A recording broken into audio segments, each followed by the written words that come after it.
Namaste, I'm Nikita, and today I'm going to talk about the 2 core beliefs that are required for positive change and long-lasting transformation.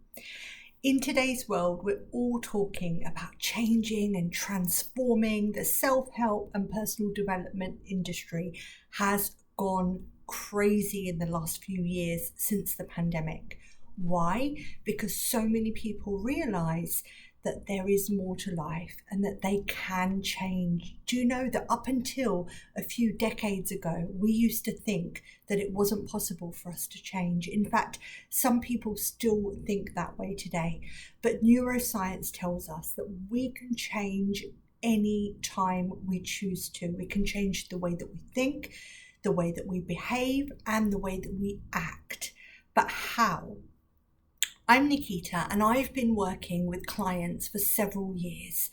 And one of the things that I've noticed is that only a handful of the clients that I was seeing were getting transformational results. Now, when I say transformational, I mean a complete life change, like new job, new relationship in some cases, new set of friends, new home. Why was that only happening to a select number of people and not to everyone? So I started digging deep. I started exploring and reflecting. What was it about this particular type of person that was making them have complete changes in all areas of their lives, even areas that they didn't think needed upgrading? For example, I had one client, she came to me, she was quite happy in her job, but she did mention that it wasn't that fulfilling and she didn't think that she was being paid as per her skill set, but she wasn't actively looking for a job. But by the time we finished our work together, which involved chakra balancing, affirmations, reframing limiting beliefs into empowering ones. So by the time we'd completed all of that, she got headhunted on LinkedIn. She wasn't even looking for a job. She hadn't even updated her CV. And yet she got approached by a company asking her for an interview. She was a bit reluctant, like, should I go along? Should I not? And when she asked her family, they were indifferent. They said, it's up to you. Whereas when she came to me, I was like, go for it. You know, this is the untapped potential that you've been referring to. And she went for it and she got the job. So sometimes we're not looking for things actively, but they just come to us, but only when we clear the blocks. So I started really digging deep into what is it that's making this type of person really have all these amazing changes in their lives and these big wins. And yet another type of person is sort of coming along, doing the treatments with me, having the sessions, but they're not having the most amazing breakthroughs. What is it? So I broke it down into these 2 core beliefs, which I'm going to share with you today. So if you're at the start of your personal development journey, or perhaps you've been, digging around in it for a while, these 2 beliefs are going to help you to realize where your stumbling blocks might be. So the first one, this is the most important one. This is my ideal client believes, and I mean truly believes, that there must be more to life than his or her current reality. So what do I mean by that?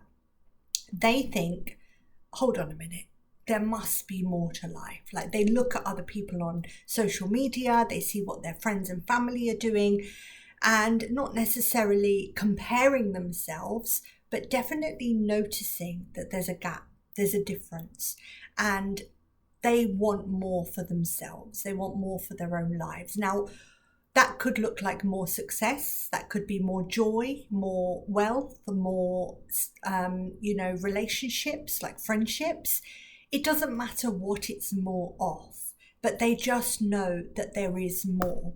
And this kind of goes against what we're taught, because we're always told, be content with what you have.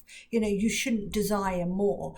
Whereas the person that I work with, the one that has these amazing breakthroughs, goes against that. and believes, no, actually, there must be more to life. Like there must be more meaning and more depth.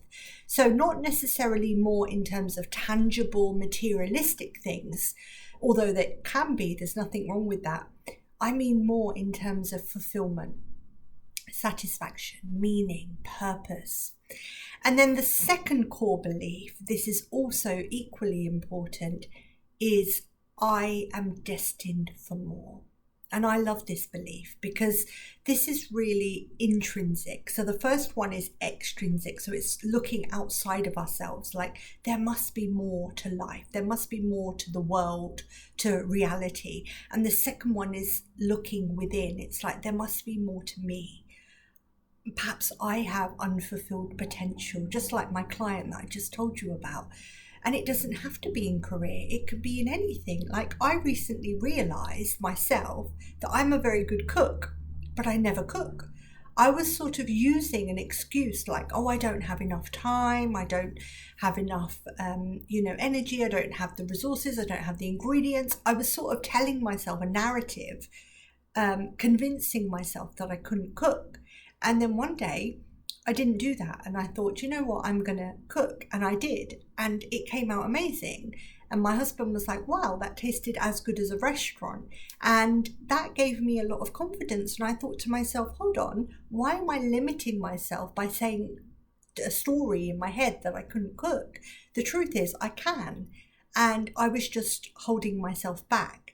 So that's what I mean by having untapped potential. It's about looking inwards and like, what is it that I wish to be doing?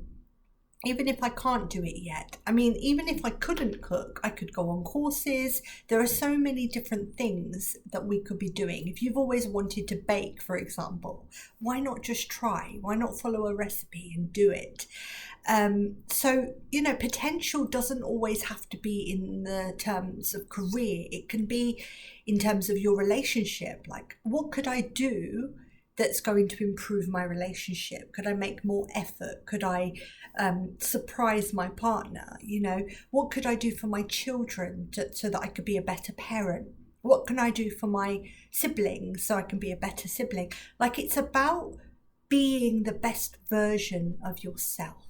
Okay, so let's recap on those two beliefs.